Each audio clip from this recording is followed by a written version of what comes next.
नमस्कार. आज मांडोगण फराटा येथे महाराष्ट्र शासनाचे आपले सरकार अथवा महाई सेवा केंद्र जे आहेत त्यांच्या माध्यमातून उद्याची शेवटची तारीख असताना ही जमलेली गर्दी आणि हे अधिकृत सेंटर आहे, परंतु जे गावामध्ये अनधिकृत म्हणजे बेकायदेशीर सेंटर आहेत त्यांच्याबाबत आपण सकाळी तक्रार केली होती तहसीलदार यांना आणि ह्या तक्रारीनुसार तहसीलदार मस्के साहेब यांनी मात्र अति तातडीने दखल घेऊन गाव कामगार तलाठी यांच्यावरती चौकशीची अहवाल पाठवण्याची जबाबदारी सोपवली। त्यानुसार गावातील सर्व माही सेवा सेंटर यांची चौकशी सुरू झालेली आहे। अधिकृत किती अनधिकृत किती त्याबाबत आपण माहिती घेत आहोत। नमस्कार सर, आपलं नाव सांगा। मी शुभम लक्ष्मण जाने, ग्राम महसूल अधिकारी मांडोगण फराटा। आज सकाळी तहसीलदार यांना गावामध्ये अधिकृत अनधिकृत जे महाई सेवा सेंटर आणि जे काय आपले सरकार आहेत यांच्या माध्यमातून तक्रारी गेल्या की शासनाचे नियमबाह्य पैसे ग्राहकांकडून घेतले जातात। त्याबद्दल मस्के साहेब तहसीलदार यांनी अतिशय तातडीने निर्णय घेऊन यंत्रणा पुढील कामास लावली। तर आपल्यावरती काय जबाबदारी दिली? तहसीलदार साहेबांनी सकाळी फोन केला, त्यानुसार प्रत्येक CSC केंद्र तपासून अद्ययावत माहिती संध्याकाळपर्यंत साहेबांपर्यंत पोहोचवायची।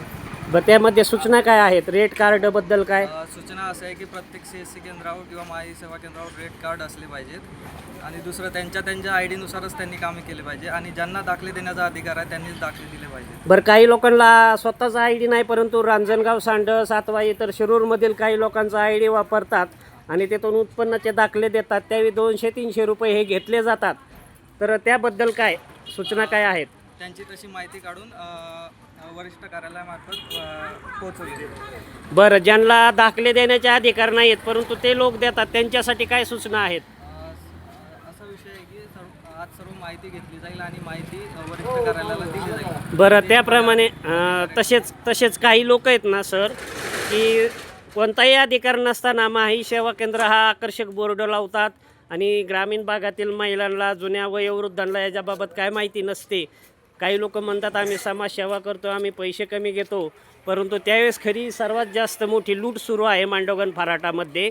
तसे पाहता 2च अधिकृत सेंटर आहेत, 2 ते 3 असू शकतात, परंतु मग इतर लोक उत्पन्नाचे दाखले, जातीचे दाखले ह्यासाठी संजय निराधारसाठी 2-2, 3-3 हजार रुपये लोकांकडून घेतात। अशा लोकांच्या तक्रारी आमच्याकडे आलेल्या आहेत।